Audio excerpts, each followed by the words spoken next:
파주 해먼지호의 인유현지는 경기도 파주시 광탄면 해음로에 위치한 고려시대의 중요한 건축 유적입니다.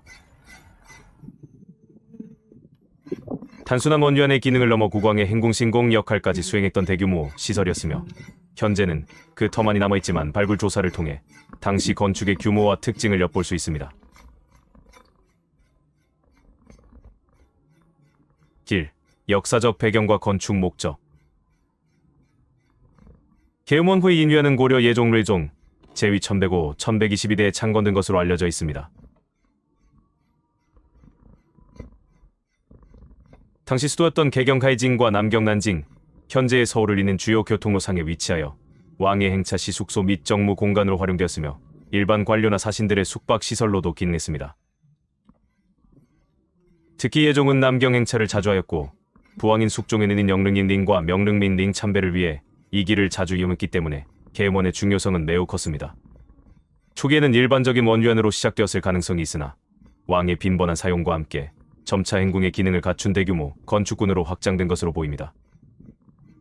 발굴된 유물의 양과 질, 그리고 건축의 규모는 이곳이 단순한 숙박시설을 넘어선 정치적, 군사적, 종교적 기능까지도 일부 수행했을 가능성을 시사합니다. 해음원은 이후 조선시대까지 그 명칭이 이어지지만 고려시대만큼의 중요성은 갖지 못하고 점차 그 기능이 축소되거나 변화했을 것으로 추정됩니다. 몽골 침입 등 전란을 거치면서 상당 부분 파괴되었을 가능성이 높습니다. 2. 배치 및 공간 구성의 특징. 해먼지 발굴 조사 결과 이곳의 건축은 산기슭의 경사 지형을 적극적으로 활용한 다단식 고도안실 계단식 건물 배치라는 점이 가장 큰 특징입니다. 약 10여 단의 크고 작은 단으로 구성되어 있으며 각 단에는 기능에 따라 다양한 건물들이 들어섰던 것으로 확인됩니다.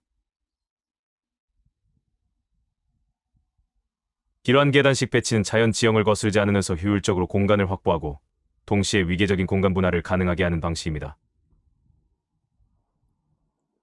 중심축과 대칭성 전체적인 건물 배치는 남북 방향을 주축으로 하여 좌우 대칭적인 요소를 일부 포함하고 있을 가능성이 제기됩니다. 가장 높은 곳에 중심 건물을 두고 아래로 내려오면서 부속 건물들을 배치하는 일반적인 궁궐이나 사찰 건축의 원리가 적용되었을 수 있습니다. 공간의 분리 각 단은 담장이나 회랑, 계단 등으로 연결되면서도 기능적으로 분리된 공간을 형성했을 것입니다. 예를 들어 왕이 머무는 중심 공간, 행정 업무를 위한 공간, 수행원들을 위한 숙박 공간, 사찰 관련 공간 등이 구분되어 있었을 가능성이 높습니다. 집 공간 주 진입문은 남쪽에 있었을 것으로 추정되며 여러 개의 문을 거쳐 중심 공간으로 접근하는 구조였을 것입니다. 이는 공간의 위계를 강조하고 보안을 강화하는 역할을 합니다. 연못과 조경해먼지에서는 최소 2개 이상의 연못터가 확인되었습니다. 이는 단순한 용수 공급 기능을 넘어 조경의 요소로서 활용되었음을 의미하며 당시 원의 경관 조성에도 신경을 썼음을 알 수 있습니다. 석축, 배수로 등의 시설도 체계적으로 갖추어져 있었습니다. 해먼지의 전체 면적은 약 1만 평약 3만 3천에 달하는 것으로 추정되며 이는 고려시대 원년 중에서도 손꼽히는 규모입니다. 이러한 대규모 부지에 다단의 축대를 쌓고 건물을 배치한 것은 국가적인 역량이 투입되었음을 보여줍니다. 3. 개별 건축물의 특징 발굴조사 기반 추정. 해먼지에서 발굴된 건물터는 그 형태와 규모, 출토 유물을 통해 다양한 기능을 수행했음을 알 수 있습니다. 비록 상부 목조 구조는 남아있지 않지만 초석 초실, 기단지단, 벽체 흔적 등을 통해 건축물의 모습을 추정할 수 있습니다.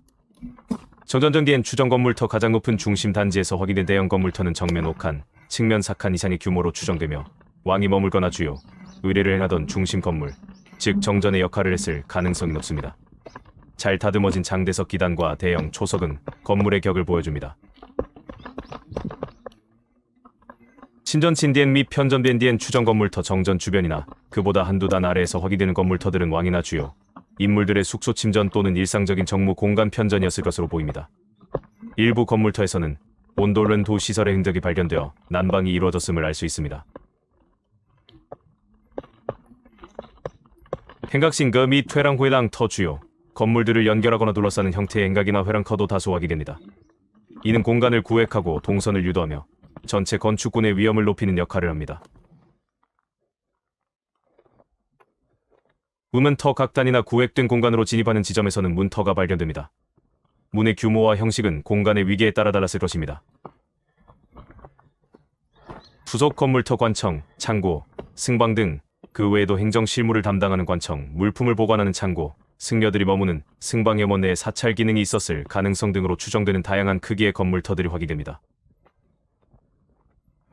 온돌시설 일부 건물터에서 발견된 온돌유군 고려시대 난방 방식을 이해하는 데 중요한 자료를 제공합니다. 초기적인 형태의 온돌일 가능성이 있으며 이는 추운 기후에 대비한 실용적인 건축 기술이 적용되었음을 보여줍니다. 기와 다양한 종류의 기와가 출토되었는데 특히 어룡문, 율렁문, 봉황문,凤凰문, 국화문주, 화화원 등이 새겨진 막새기와는 건물의 격과 장식성을 높이는 요소였습니다. 이러한 문양은 고려시대 왕실 관련 건축에서 주로 나타나는 특징 중 하나입니다. 자, 건축 기법 및 양식. 계엄원지의 건축 기법과 양식은 고려시대의 일반적인 특징을 다루면서도 대규모 관형 건축으로서의 면모를 보여줍니다.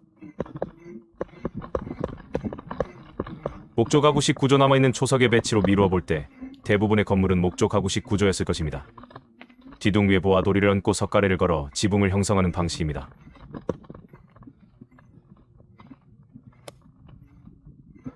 기단 건물은 대부분 잘 다듬은 석재를 이용한 가공기란 또는 자연석을 활용한 허튼 층쌓기 기단 위에 세워뒀습니다. 중심 건물의 기단은 여러 단으로 높게 조성하여 건물의 위용을 강조했습니다.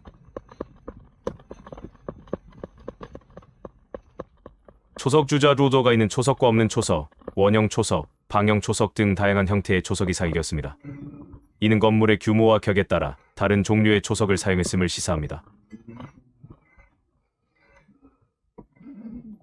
지붕 출토된 기와로 미루어 볼 때 기와 지붕이었으며 팔작 지붕이나 우진각 지붕 등 다양한 형태의 지붕이 사용되었을 것으로 추정됩니다. 특히 용마루나 추녀마루 등에는 장식 기와가 사용되어 화려함을 더했을 것입니다. 석축 및 배수시설 경사지를 활용했기 때문에 석축 기술이 매우 중요했습니다. 단을 구분하고 안정성을 확보하기 위해 견고한 석축을 쌓았으며 원활한 배수를 위한 배수로 시설도 체계적으로 갖추어져 있었습니다. 장식 출토된 막새기와나 토수도셔 등의 유물은 당시 건축 장식의 수준을 보여줍니다. 정교한 문양의 기와는 건물의 아름다움을 더하고 왕실의 권위를 상징하는 역할을 했습니다.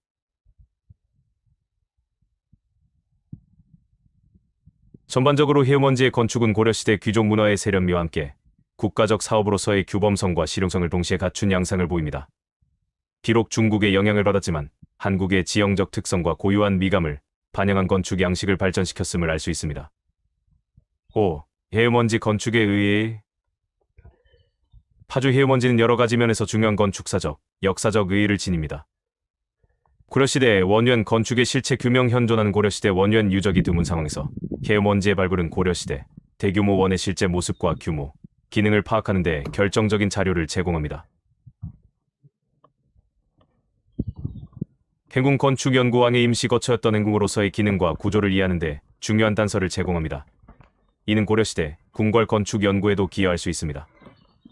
고려시대 그의 건축 기술 및 양식 연구 다단식 배치, 석축 기술, 온돌시설, 다양한 기와와 초석에 사용되는 고려시대 건축 기술의 수준과 양식적 특징을 보여줍니다. 특히 경사지를 활용한 건축 기술은 주목할 만합니다. 당시 사회상 및 교통로 연구 수도와 지방을 잇는 주요 교통로상에 위치한 대규모 시설은 당시의 교통체계, 물자 유통, 중앙과 지방의 관계 등을 이해하는 데 도움을 줍니다. 왕의 빈번한 행차는 당시 정치 운영의 한 단면을 보여주기도 합니다. 고려시대 생활사 연구 출토된 다양한 도자기, 금속기, 기와 등의 유물은 당시 사람들의 생활 모습을 엿볼 수 있는 귀중한 자료입니다. 파주 해음원지는 단순한 숙박시설을 넘어선 고려 예종대의 중요한 국가적 시설이었으며 그 건축적 특징은 당시의 뛰어난 기술 수준과 미적 감각 그리고 사회적 요구를 잘 반영하고 있습니다.